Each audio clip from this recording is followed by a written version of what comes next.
For today's vlog mga kamars ay mayroon na naman tayong panibagong YouTube channel na i-review o i-feature, walang iba kundi ang YouTube channel ni Papa Shider TV. Si Papa Shider TV ay isang reactor vlogger. Ay meron na siyang subscribers na 42,000 subscribers. Dito sa video na ito mga kamars ay ating alamin kung magkano na nga ba ang kanyang estimated YouTube sahod.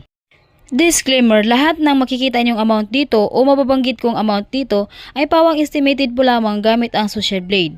Ang Social Blade ay isang public website na kahit sino ay pwedeng tumingin dito at maaari nyo makita ang YouTube estimated sahod ng mga vlogger or content creator. Layunin po lamang ng video na ito na makapagbigay ng inspirasyon sa mga tao makapanood nito, lalong-lalo na sa mga small YouTubers. Ano pang hinintay natin mga kamars? Samahan nyo na akong i-review natin ang estimated YouTube sahod ni Papa Shider TV. So yun mga kamars, andito tayo ngayon sa official YouTube channel ni Papa Shider TV dito sa Social Blade. So meron na siyang subscribers na 42,000 subscribers. At meron siyang videos uploads na 1,800 videos uploads. At umabot ng 11 million video views at ginawa ang kanyang YouTube channel noong February 13, 2017. Total grade C+. Social Blade rank ay pang 357,319. Subscribers rank ay pang 2,810. Video views rank ay umabot ng 1,601,089. Country rank ay pang 1,578. Dito siya sa Pilipinas bilang isang vlogger. Nakakuha siya ng 9,400 subscribers in the last 30 days at umabot na ng 1.8 million video views in the last 30 days.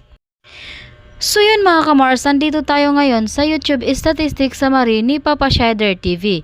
Dito natin makikita ang kanyang mga nadagdag na subscribers, video views as estimated earnings.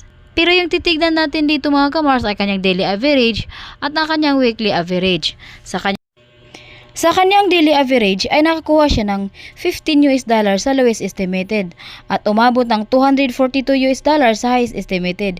I-convert naman natin ito sa piso. Simula natin pag-convert sa lowest estimated na meron siyang $15 i-times natin sa 59 ay meron siyang 885 pesos na posibleng kitain sa loob ng isang araw.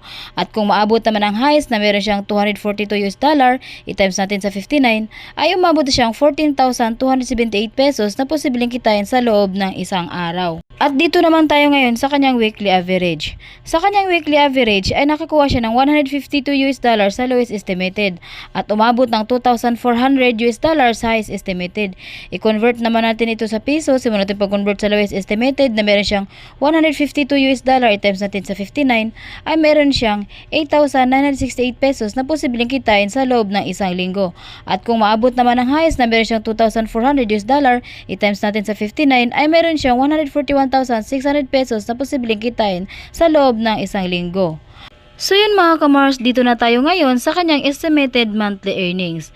Sa kanyang estimated monthly earnings ay nakakuha siya ng $454 sa lowest estimated at umabot ng $7,300 sa highest estimated.